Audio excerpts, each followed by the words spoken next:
I hope everybody's looking forward to a safe and quiet holiday weekend. And as we prepare for that, I'm going to talk about our final lab of the semester.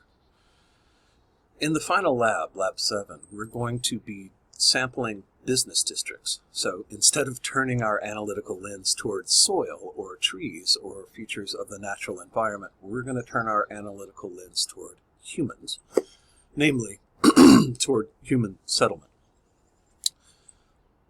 What we're going to do first, what you're going to do first, is gather data on businesses somewhere near where you are. Now let me explain what I mean by that. Over the next few days, I'm going to be going to this location right here in western North Carolina. This is Asheville. If you zoom out, you can see North Carolina. So about an 8-hour drive. Once I get there, tomorrow sometime, I'm going to do exactly what I'm asking you to do for this lab, which is in the town of Black Mountain, which is where I'll be staying. There is a street. It's Old Highway 70. It's called State Street, and along that is a business district. Just as you walk down the street, there are many different businesses, and there's this little downtown area in Black Mountain that has restaurants and bars and lots of crafts for sale. Artisans have stores, things like that. So I'm going to walk around that neighborhood. This is what I'm asking you to do, is find a neighborhood somewhere near you. If you're not traveling for Thanksgiving, just any business district will do. There's one in Arbutus. There's one in, if that's how you pronounce it, Catonsville. You can go to downtown Baltimore. Somewhere where you are, particularly if it's someplace you are familiar with already, that makes it a little bit easier. Find a location that has at least 30 businesses. And I'm going to ask you to do a few things at them. In the Lab 7 assignment, which is here, I'm asking you to take your phone and either take a sheet of paper so you can write down your notations, your observations, or I am providing a document, a lab entry sheet. I'll show you that, a Lab 7 data entry sheet. I'll show you that in a moment. And the idea is find a neighborhood where you feel it is safe for you to be. And if you have any questions about locating one or any concerns about locating one, let me know. Keep in mind, I should say this up front, I want you to do this before our next lab meeting. So if you're in the Wednesday lab, do this before Wednesday morning. If you're in the Friday lab, do it before Friday morning and have your data already completed when you arrive in the lab. What you'll do to gather your data is go to that business district and basically walk from location to location to location. And when you're standing in the middle of a building, mark the point, mark the location, get the latitude and the longitude. And then I'm going to ask you to note a few things about that location.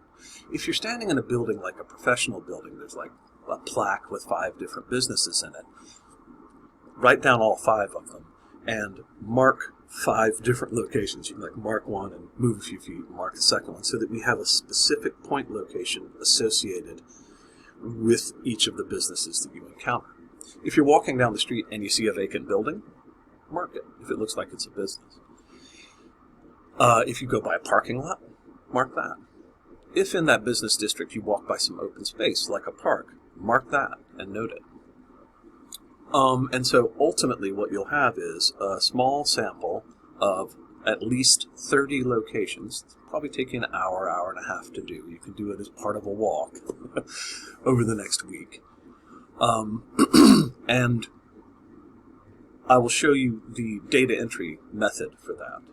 As you'll see at Lab 7, there's a link to this sheet. Just like in Lab 6, I want you to take this sheet and say File, make a copy, and copy this to your Google Drive. Then you can open it up on your phone. You can make entries here. You'll notice that here is, in this Google Sheet, there are 3 separate sheets. One is called Survey Locations, and what I want you to do here is for each of those businesses, give the name of the business or the institution. If it's say a school, that's not exactly a business, but write down, such and such elementary school. And then I'm going to have you classify these using category, type, subtype 1. Now you might be thinking, how do I do that? Well, on this other tab, there are business classifications, and you can just sort of scroll through these on your own and see what they look like. And they may not be exhaustive. You may come across things that don't quite fit here. And what I'm inviting you to do, or asking you to do, is first categorize. Is this a religious institution? Is it a retail institution? Is it a service? Is it an educational institution? And then within that, there's a subtype. So retail, pawn shop, medical supplies, liquor store, those sorts of things you can indicate in this classification scheme. And then within that, there's also the opportunity to determine your own subtype 1. So if it's not specific enough, if it's antique cars, for example, you can create a subtype if you like. There's also room in the document for you to make notes. Here I'd invite you to indicate, the sorts of things you see, like, are there a lot of people in this place? Does it seem to be popular? What's the condition? I may add fields to this now that I'm thinking about it so that you can add those automatically into the data sheet. Then the second thing I'm going to have you do is there's a third tab here, which I haven't yet completed, but it'll be there soon. And in it, I'm going to ask you to address a few overall questions about the neighborhood that you're looking at. Then, as the Lab 1 document explains really briefly, what you're going to do is bring all this to the lab. We're going to work it up on the in the week of the 1st or the 3rd, whichever lab you have, our first lab meeting when we return from Thanksgiving. And then I'm going to have you work with it again in a little bit of a different way in our final lab meeting. Now, this is our human geography lab. This is the one where we take the sorts of tools we've been working with, our notions about sampling, and use that to make some assessment about the human world as opposed to the natural world. Not that I want to impose too firm a distinction between the two. If you have any questions about this, reach out. What I'm going to do myself is I'm going to, as I said, go to Black Mountain, gather data, and show you my observations. So you'll see the shops and the locations that I come up with in Black Mountain as an example that you can use in your own work. So this should be fun. Pick a day where there's good weather. You have over a week to complete this, and so it doesn't have to be done at any particular location, just a place where there are enough businesses to make it worth your while to take the sample. Good luck, and happy Thanksgiving.